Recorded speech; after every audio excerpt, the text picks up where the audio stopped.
John Harper's life was a picture of suburban stability, or so it seemed. At 42, he was an accountant with a steady job, a modest home in a quiet neighborhood, and a family that appeared happy on the surface. His wife, Sarah, a high school teacher, had been his partner for 15 years, and together they raised two daughters, Emily, 12, and Sophie, 10. But beneath the routine of their daily lives, something was unraveling, and it began with a dull ache John couldn't ignore. John Harper's life was a picture of suburban stability, or so it seemed. At 42, he was an accountant with a steady job, a modest home in a quiet neighborhood, and a family that appeared happy on the surface.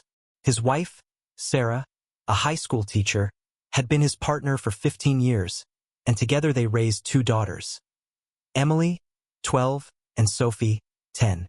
But beneath the routine of their daily lives, something was unraveling, and it began with a dull ache John couldn't ignore. At the mid-sized accounting firm where John worked, he settled into his cubicle, spreadsheets glowing on his screen. He was mid-project, reconciling a client's messy books, but his focus wavered. The ache had grown into a persistent throb, and he found himself making frequent trips to the restroom. Each visit brought sharp, burning pain, and by noon, exhaustion weighed him down like a heavy coat. During lunch, his colleague Mark stopped by. "Hey John, you look like hell. Everything okay?" John forced a smile, wiping sweat from his brow. "Yeah, just feeling under the weather. Might be coming down with something. You should see a doctor if it gets worse," Mark said, his tone laced with concern. "I might," John replied, though he hoped it wouldn't come to that. But by afternoon, the pain was undeniable. He couldn't concentrate, his hands trembling as he typed. Finally, he called his doctor's office and secured an evening appointment. As he drove to the clinic after work, his mind churned with possibilities.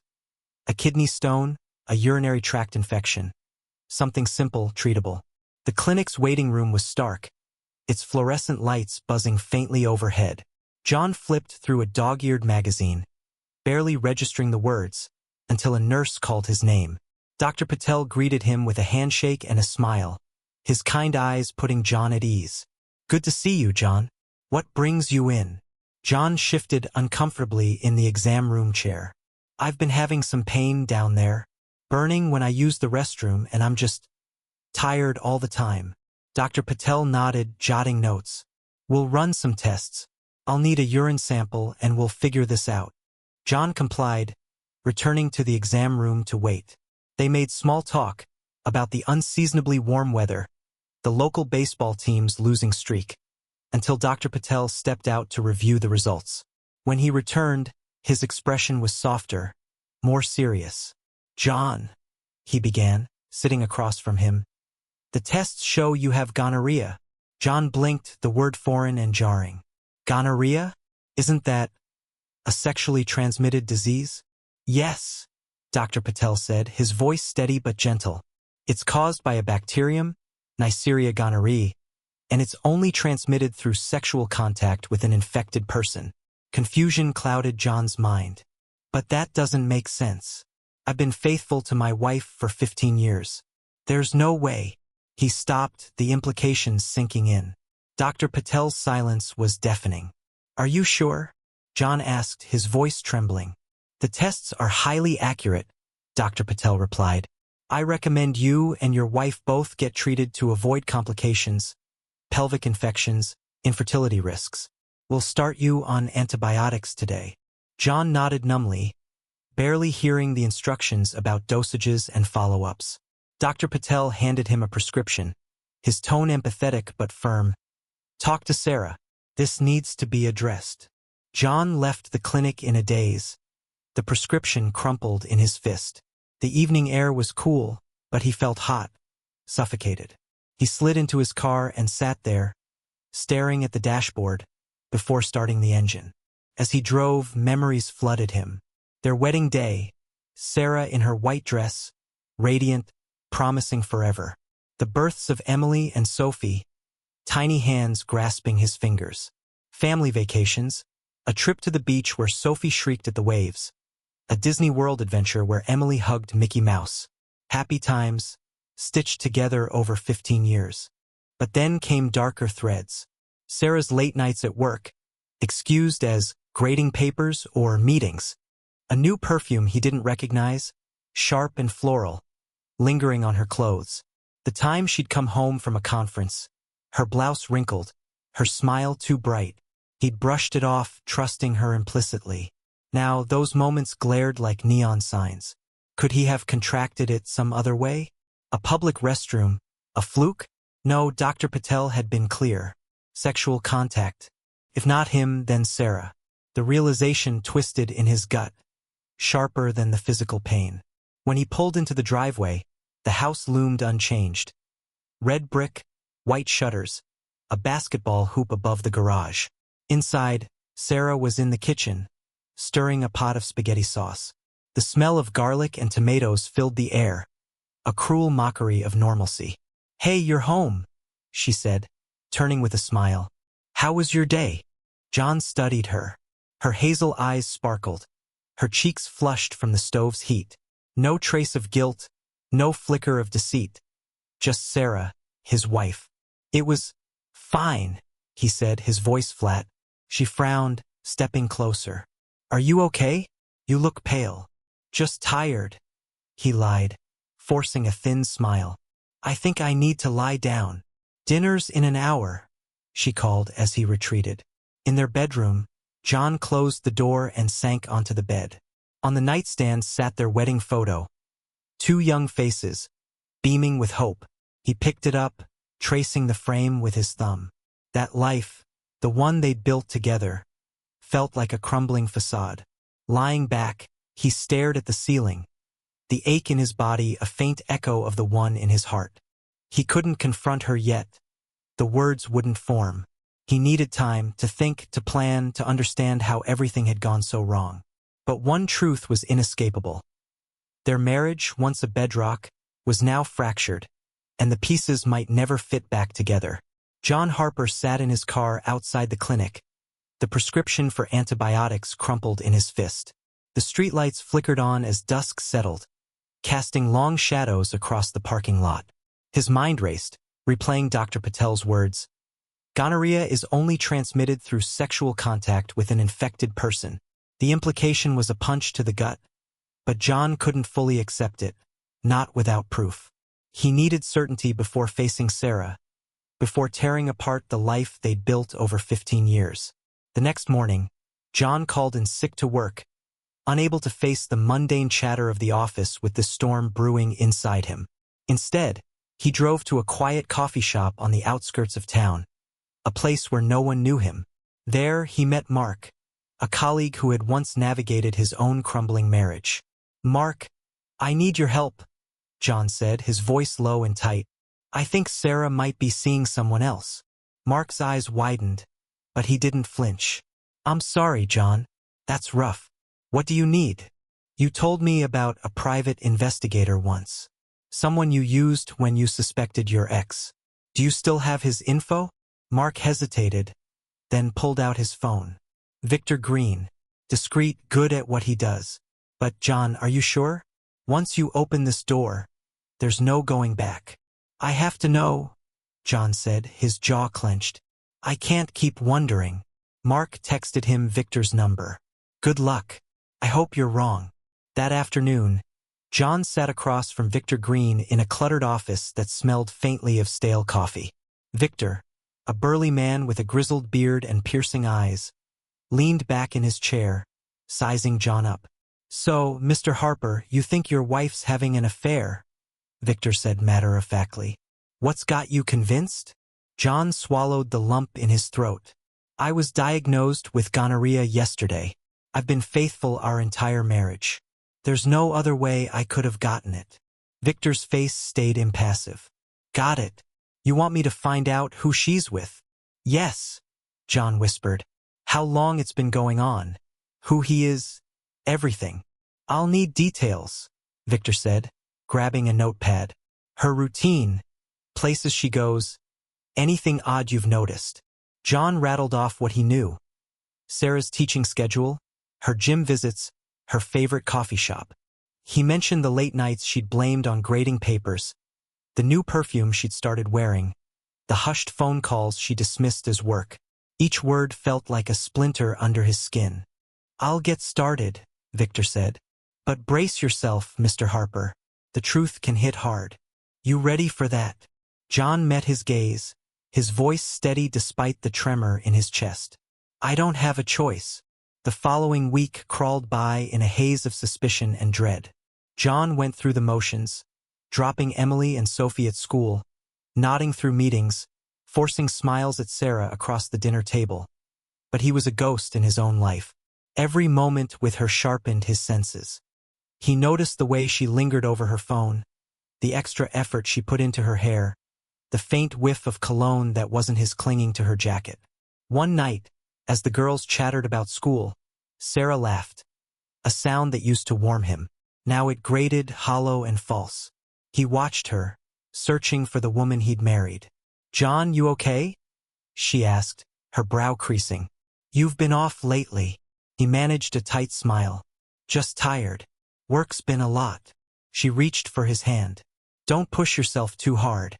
We need you." Her touch burned. He pulled back, pretending to sip his water, and the silence between them thickened. A week later, Victor's call came. "I've got the report.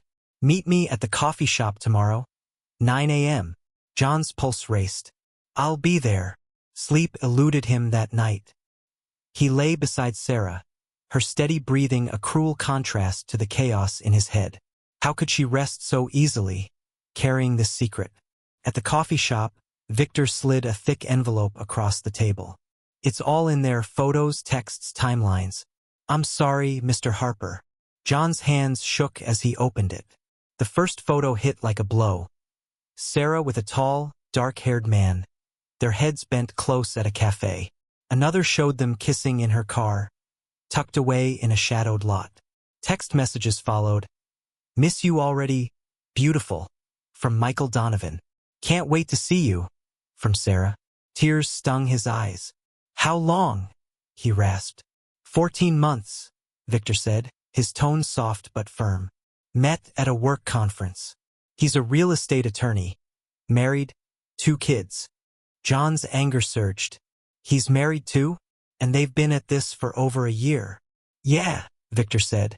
"There's more, hotel receipts, dates. It's all documented." John shoved the envelope into his briefcase, bile rising in his throat. "Thanks, Victor. I'll send the payment today." Outside, the world tilted. The woman he'd loved, the mother of his daughters, had built a secret life behind his back. The betrayal was a living thing, clawing at his chest. But the photos weren't enough.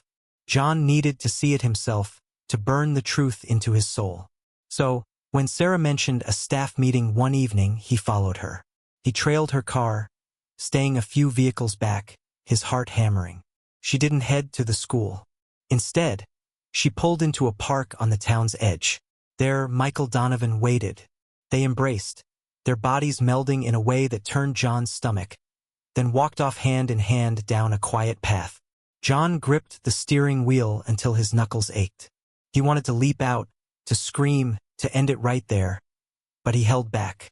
Not yet. He needed time to plan, to decide how to face her. Driving home, the image of their embrace replayed in his mind. A wound that wouldn't close.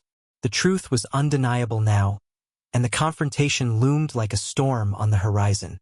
He couldn't avoid it much longer. It would change everything. The house was unervingly quiet. John had waited for this moment. Waited until Emily and Sophie were at their sleepovers, their laughter and footsteps absent from the halls. The silence felt heavy, like the air before a storm.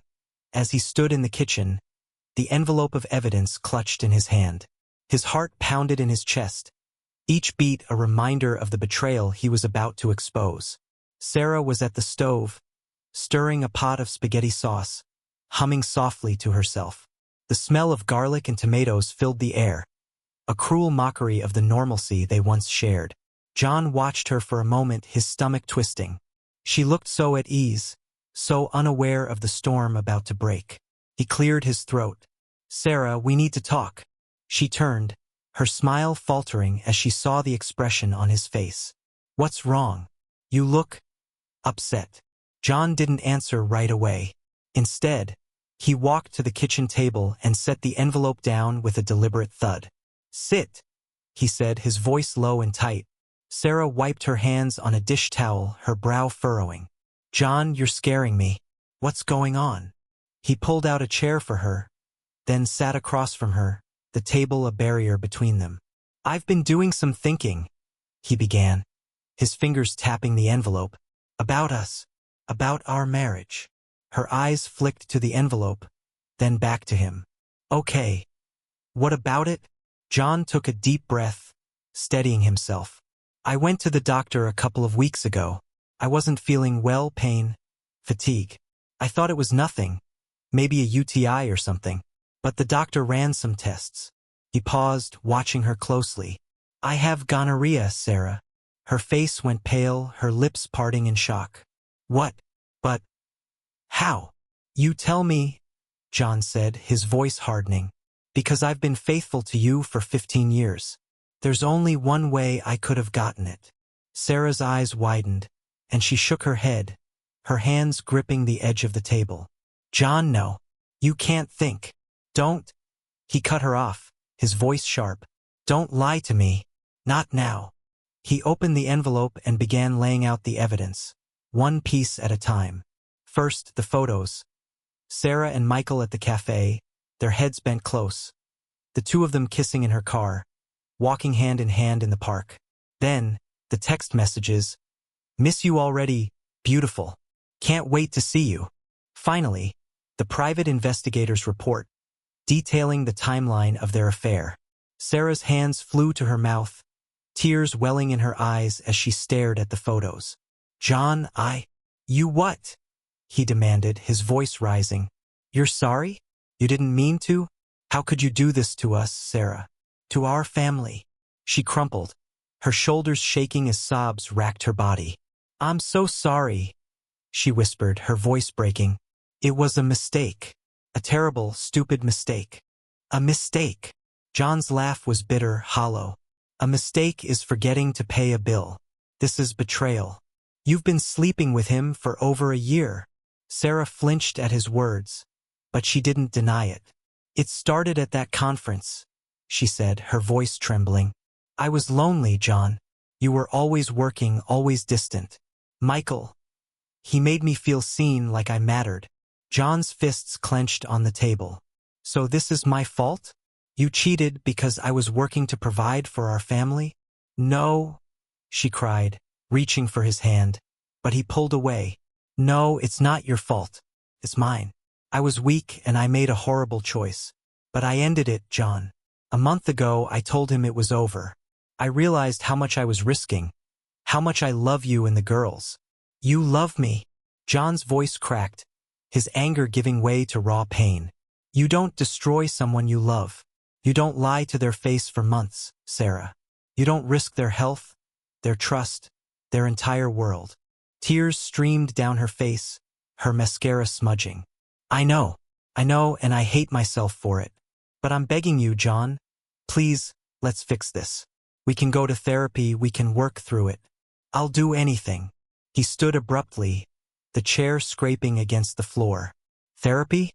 You think a few sessions with a counselor will erase what you've done? You've been living a double life, Sarah. You've been lying to me, to our daughters, for over a year." Sarah rose too, her hands trembling as she reached for him.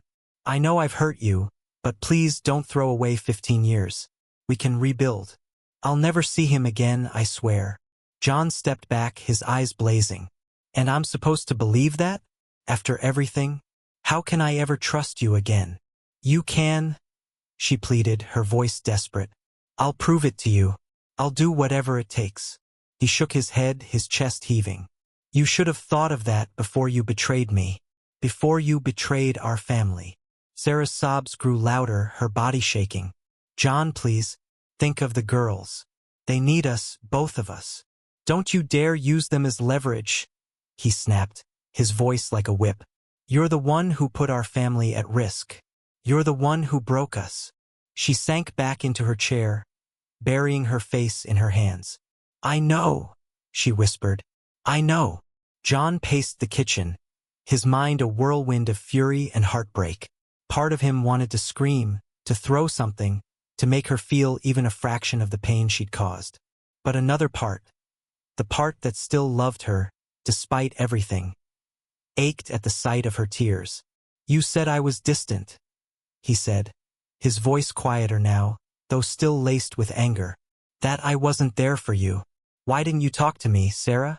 Why didn't you tell me how you felt instead of running to him?" She looked up, her eyes red and swollen. "I tried, John.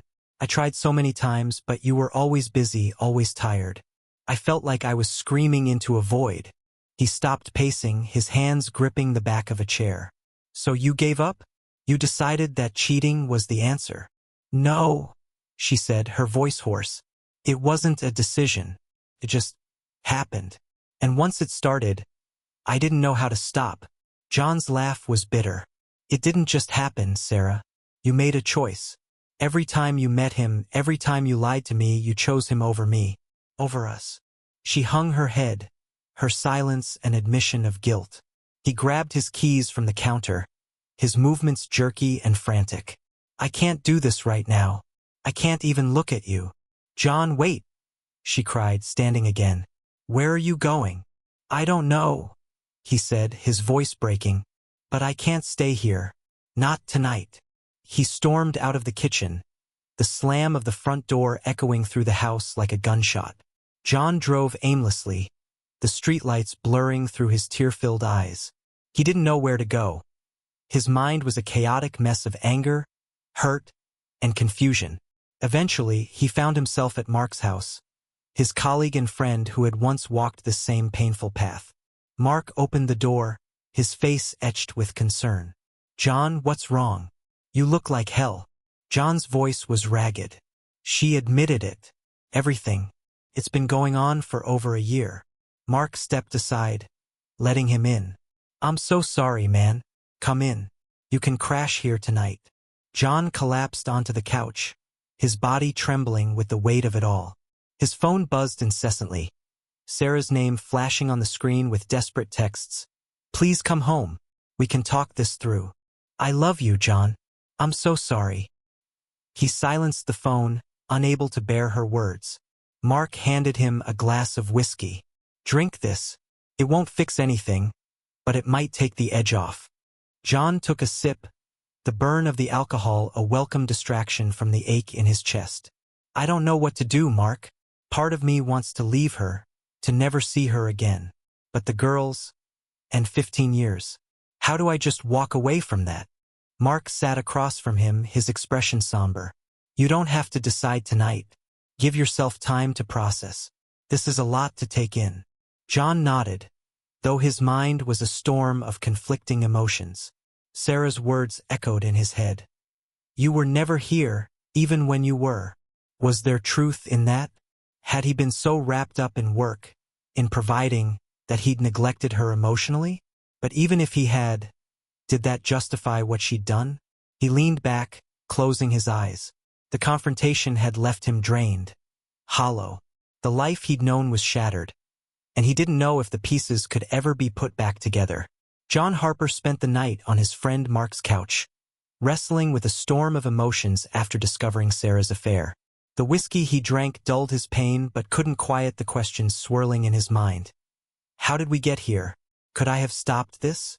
By morning, exhaustion weighed him down. Yet he knew he couldn't avoid Sarah forever. Not with their daughters, Emily and Sophie, needing stability. He drove home, the familiar red brick house with white shutters and a basketball hoop over the garage now feeling like foreign territory. Sarah was in the kitchen, her eyes red from crying, clutching a mug of coffee. She stood as he entered, her face flickering between hope and fear. "John," she whispered. "You came back." He nodded, his throat tight. "We need to talk about what happens next." Her hands shook as she set the mug down. "I'll do anything, John.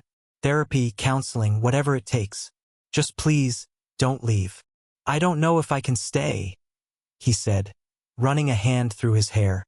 But for the girls, I'll try therapy. One step at a time. Relief washed over her, though tears still fell. Thank you. I found a couples therapist, Dr. Linda Reeves. She's highly recommended. I can book us in. John's jaw tightened, but he agreed. Fine.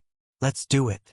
A week later, they sat in Dr. Reeves' office, a warm space with soft lighting and framed degrees on the walls. Dr. Reeves, a calm woman in her 50s with perceptive eyes, welcomed them. John, Sarah, I'm glad you're here.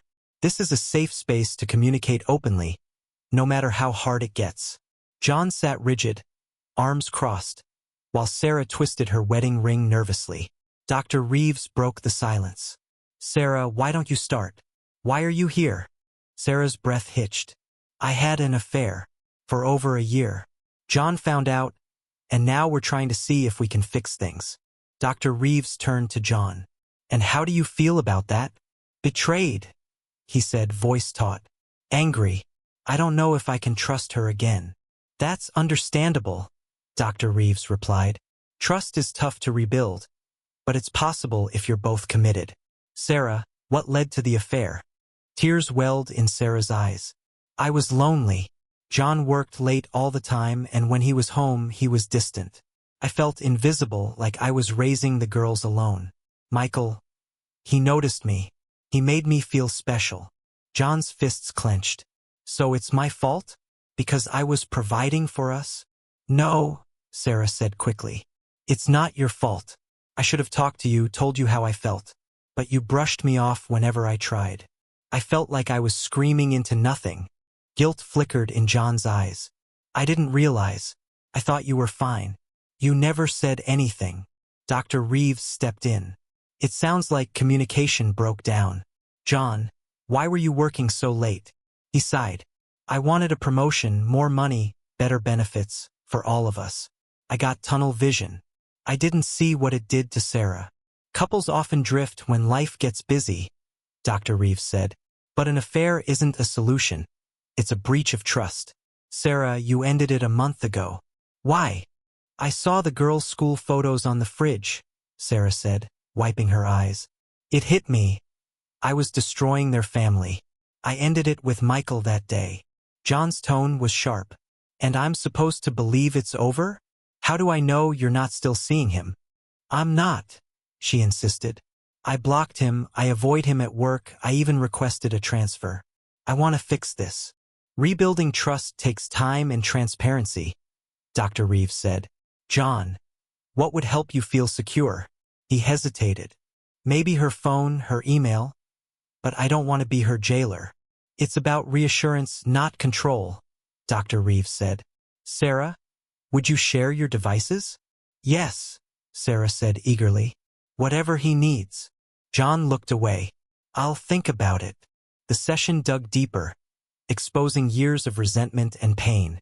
By the end, they were exhausted, but a faint hope lingered. At home, the tension seeped into everything. Emily and Sophie grew quiet, sensing the rift. One night at dinner, Emily put her fork down, her gaze piercing. Mom, Dad, what's going on? You've been weird for weeks. John and Sarah shared a look. They'd agreed on a gentle truth. Your mom and I are working through some problems, John said. Marriages have rough patches. We're trying to fix ours. Sophie's lip trembled. Are you getting a divorce? No, sweetie, Sarah said, taking her hand. We're going to therapy to make things better. We love you both. Emily's eyes narrowed. Is this about that guy? The one you were texting? Sarah paled. What do you mean? I saw your phone once, Emily said. You texted someone named Michael. Called him babe. John's stomach lurched. You said you ended it a month ago. Was that a lie? No, Sarah stammered. That was before. Emily, when did you see it? 2 months ago, Emily shrugged. Didn't think much of it then. John exhaled, relieved but shaken. It checks out. But Emily, don't look at your mom's phone. I wasn't snooping, she said. It was just there. Sophie's eyes filled with tears. I don't want you to fight. Sarah hugged her. We're not fighting, sweetie. We're working on it. but doubt gnawed at John. Could they really heal? Months of therapy followed, some sessions breakthroughs, others battlegrounds. John flinched at every phone buzz, while Sarah carried guilt like a shadow. One night, after a brutal session, they sat on the porch. Sarah spoke softly. "John, are you staying because you want to? Or for the girls?" "Both," he said, weary. "I love you, but it's hard. I still see him when I look at you. I'd take it back if I could," she said, tears falling. "I know," he replied, "but you can't." After 6 months, Dr. Reeves suggested a trial separation. "Space can bring clarity," she said. Sarah moved to a nearby apartment, and John threw himself into the girls' lives, soccer games, school plays. In solo therapy, he faced his anger and neglect, while Sarah learned to voice her needs. The separation strained the family. Emily's grades slipped as she rebelled. Sophie clung to John, fearing abandonment. Yet, slowly, John and Sarah began dating again, dinners, walks, rebuilding piece by piece. One evening by the town lake, Sarah asked, "Do you think we can make it, John?" He took her hand. "I don't know, but I want to try. For us, for the girls, for our life."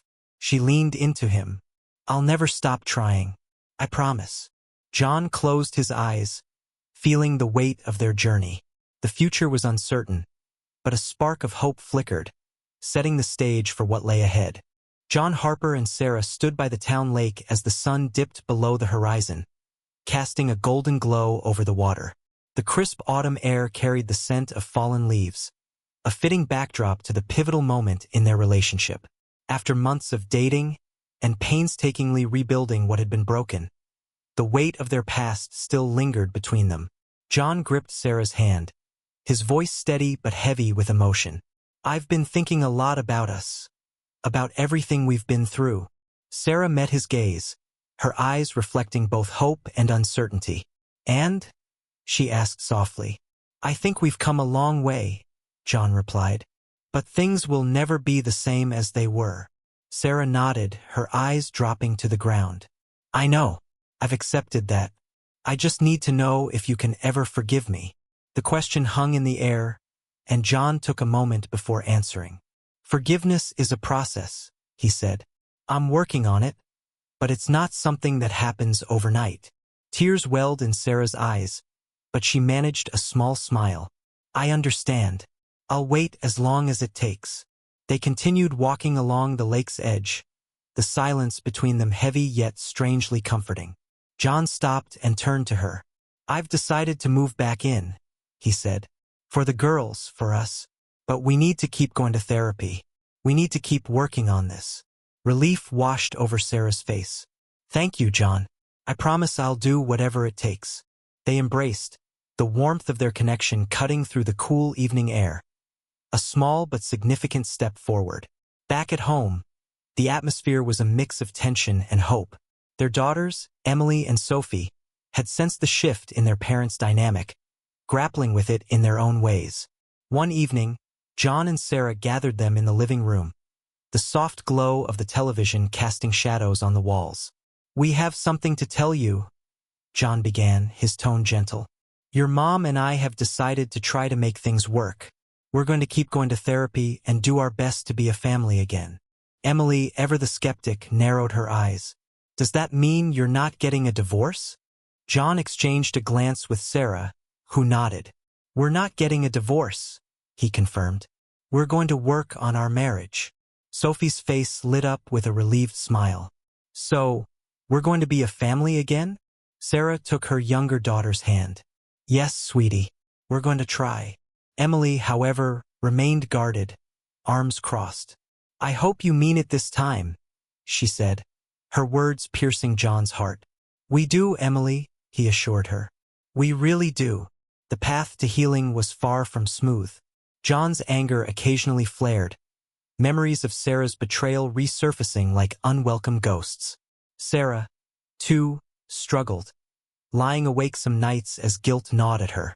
Yet they pressed on, attending therapy, learning to communicate openly, and slowly piecing together the trust they'd lost. One evening, As they sat on the porch swing beneath a starlit sky, Sarah turned to John. "I know I've said it a million times, but I'm so sorry, John, for everything." His expression softened. "I know you are, and I'm trying to let go of the anger. It's not easy, but I'm trying." Sarah rested her head on his shoulder.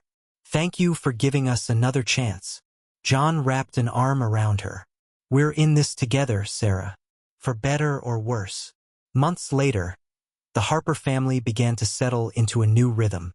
John and Sarah renewed their vows in a quiet, intimate ceremony surrounded by loved ones. Emily and Sophie stood beside them, their smiles reflecting genuine hope. As they exchanged rings, John vowed, "I promise to love you, to cherish you, and to work on our marriage every day."